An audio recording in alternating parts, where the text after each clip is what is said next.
Hamzah bin Abdul Muttalib, teman-teman sekalian, berjalan seperti biasa di kehidupan Mekah di awal-awal.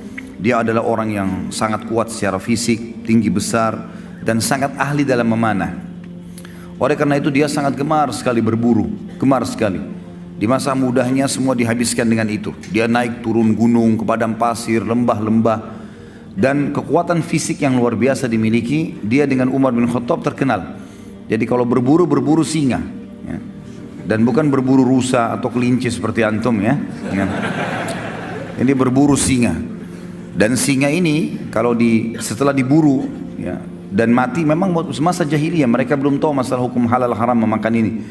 Maka Hamzah radhiyallahu anhu memikul singa itu di pundak sebelah kirinya dengan satu tangan, dan satu tangan yang satu memegang busur panah.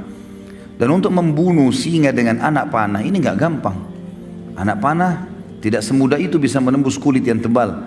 Tapi kuasa Allah, dia diberikan kelebihan itu radhiyallahu anhu.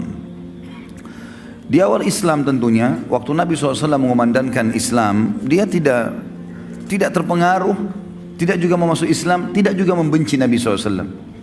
Berbeda dengan Abbas.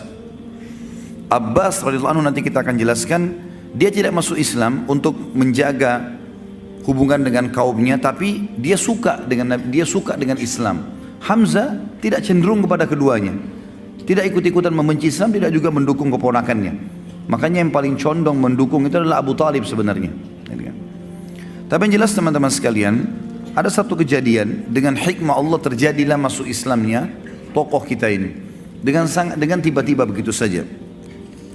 Kisahnya adalah pernah satu waktu Nabi SAW waktu di Mekah selalu dicaci maki.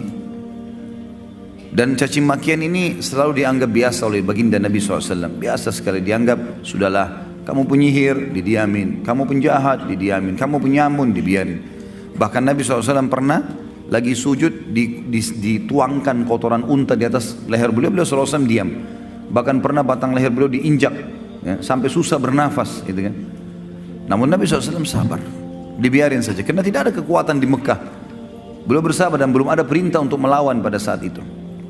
Tapi satu waktu teman-teman sekalian, Abu Jahal waktu melihat Nabi SAW lagi tawaf, dia mengucapkan kata-kata yang sangat menyakitkan, bahkan lebih sakit daripada melukai fisik. Namun dalam buku sejarah tentu tidak disebutkan cacian itu seperti apa. Cuman hampir semuanya mengatakan cacian itu sangat menyakitkan, bahkan mengalahkan sakitnya fisik. Penghinaan yang luar biasa. Dan tidak ada orang yang membela Nabi SAW walaupun dari suku beliau. Ada seorang budak wanita, budaknya Abdullah bin Jud'an. Abdullah bin Jud'an ini adalah orang yang terkenal sangat baik sekali di Mekah.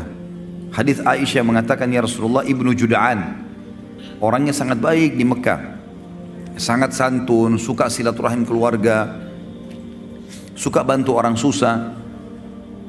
Kata Aisyah, ya Rasulullah, dalam hadis Bukhari Muslim, Ibnu Jud'an, siapa yang tidak kenal kebaikannya di masa jahiliyah?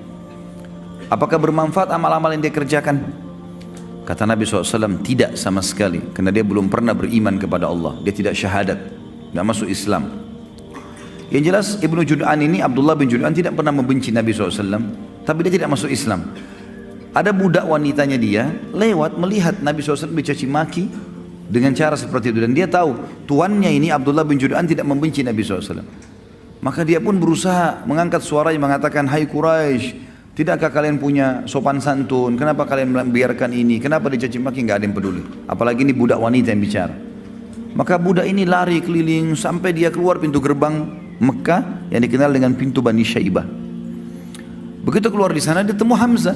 Hamzah baru pulang dari berburu, lagi bawa singa ya, di pundak kirinya dengan pegang busur panah. Dan ini yang buat ini cuma Umar bin Khattab sama Hamzah berdua.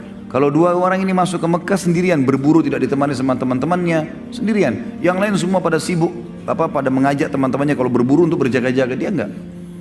Begitu lewat budak ini mengatakan, wahai Hamzah, tidakkah kau mengetahui apa yang Abu Hakam lakukan terhadap ponakanmu Muhammad? Kata Hamzah, apa yang dilakukan? Kata dia telah mencaci makinya begini dan begitu. Disebutkanlah kalimat-kalimat cacian itu. Tapi sekali lagi dalam riwayat tidak disebutkan. Dan memang tidak ada maslahat kita mengetahui jenis cacian itu. Yang penting memang ini perbuatan yang buruk. Maka kata Hamzah, tidak ada yang membelahnya. Kata budak tersebut, demi Allah tidak ada. Maka Hamzah nggak pakai tunggu pada saat itu. Sambil membawa singa, sambil memegang busur, langsung datangi Abu Jahal di dekat Ka'bah. Tidak pakai banyak ngomong. Singanya ditaruh di sebelah situ, kepalanya Abu Jahal dihantam dengan busur. Berdarah, luka. Karena Abu Jahal waktu itu dianggap rajanya Mekkah lah istilahnya, orang yang dituakan di situ.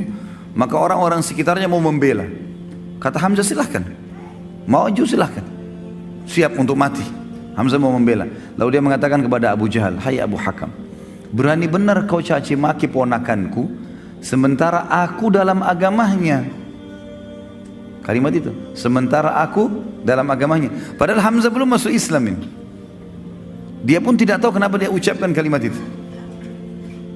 Maka Abu Jahal mengatakan, biarkan dia, memang saya yang salah, saya sudah berlebihan telah menghina keponakannya. Hamzah radhiyallahu anhu pulang ke rumahnya. Dia renungi kalimat tersebut. Kenapa tadi saya ucapin nih? Apakah besok saya harus kembali ke Quraisy dan mengatakan bahwasanya saya bukan di agamanya Muhammad? Nah, ini aib bagi orang Arab menjilat kembali ludahnya. Sudah mengucapkan lalu ditarik, nggak mungkin. Tapi kalau saya tidak perbaiki, saya bukan Muslim, bukan agamanya Muhammad ini. Dia bingung pada saat itu. Pada malam itu dikatakan dalam riwayat-riwayat yang sahih, dia berdoa kepada Allah mengatakan, ya Allah, kalau agama keponakanku Muhammad benar, tanamkan dalam hatiku. Dan kalau seandainya tidak benar, maka hilangkanlah, berikanlah aku solusi dengan Quraisy.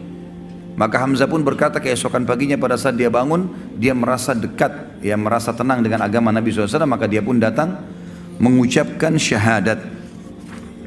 Dan ini rahasia masuk Islamnya Hamzah radhiyallahu anhu. Masuk Islamnya Hamzah radhiyallahu anhu.